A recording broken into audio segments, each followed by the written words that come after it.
प्रभु जी मैंने ये महसूस किया है कि प्रतिकूल स्थिति में भगवान को याद करने की तीव्रता, नाम जप की तीव्रता बहुत अधिक होती है। अनुकूल स्थिति में वो कम हो जाती है।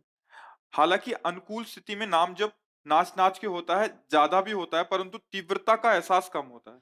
नहीं, अनुकूल परिस्थिति में परिस्थिति का भोग होता है, नहीं? प्रतिकूल परिस्थिति में ना हमने चाहा था और ना हम उसका भोग करना चाहते, तो हमारे अंदर केवल नाम की तीव्रता जागृत होती। ये सही अनुभव आपका है। जैसे अनुकूल परिस्थिति होती है, तो माँग होती सबकी, अनुकूल परिस्थिति की। अनुकूल परिस्थिति में हर्ष होता है और हम उसका भोग करते हैं। प्रतिकूल परिस्थिति में कोई भोगना नहीं चाहता प्रतिकूलता और किसी की मांग नहीं होती प्रतिकूलता। वो अनमांगे आई है ना आगे। अब वो भक्त है तो वो भगवान का आश्रय, जैसे बच्चा अनुकूल परिस्थिति में बाहर खेल रहा है लेकिन कुत्ता दौड़ा तो भागा, मम्मी पुकारा, मम्मी की तरफ भागा, भागा ना। ऐसे ही प्रतिकूलता एक भयावह होती है, दुखद परिस्थिति होती है, हमारे मन की प्रतिकूल परिस्थिति होती है, तो हमारा आश्रय आनंद सिंधु प्रभु है। तो संपूर्ण शरणागत चित्त उसी क्षण भागता है प्रभु की, प्रभु करुणामय, देखना कहीं हम आपको भूल ना जाएं, ये प्रतिकूलता के प्रवाह में कहीं हम शोक में न डूब जाएं। तो राधा राधा राधा राधा राधा राधा राधा राधा, मेरी लाडली मेरी करुणामय, वो एकदम हृदय भाग पड़ता है। ये सही अनुभव है। बड़ी कृपा है आपके ऊपर जो प्रतिकूलता में प्रभु के चिंतन की गाढ़ अवस्था आती है। अनुकूलता में किसी को गाढ़ अवस्था नहीं आती। वो केवल भोग करता है अनुकूलता की, इसलिए अच्छा मानता है कि अनुकूलता में अच्छा भजन होता है। अच्छा भजन नहीं होता, भोग होता है। अनुकूलता का भोग होता है, वो जान नहीं पा रहा है।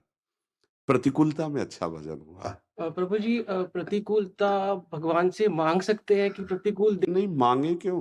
क्योंकि उसमें तीव्रता। नहीं, हम केवल सीधे भजन में लगन माँगे, अनुकूलता प्रतिकूलता की तरफ क्यों जाएँ?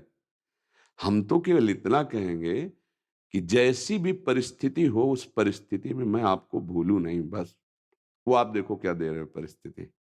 हम क्यों माँगे? प्रतिकूलता क्यों माँगे?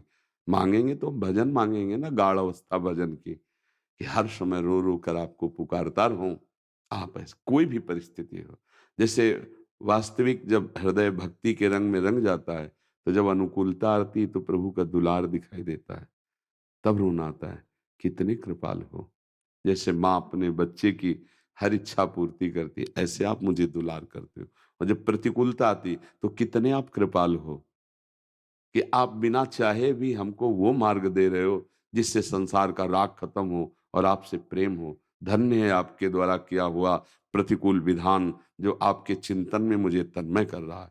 वो अनुकूलता और प्रतिकूलता दोनों में नहीं फँसता, वो भगवान में अपनी चित्तवृत्ति को जोड़ता है।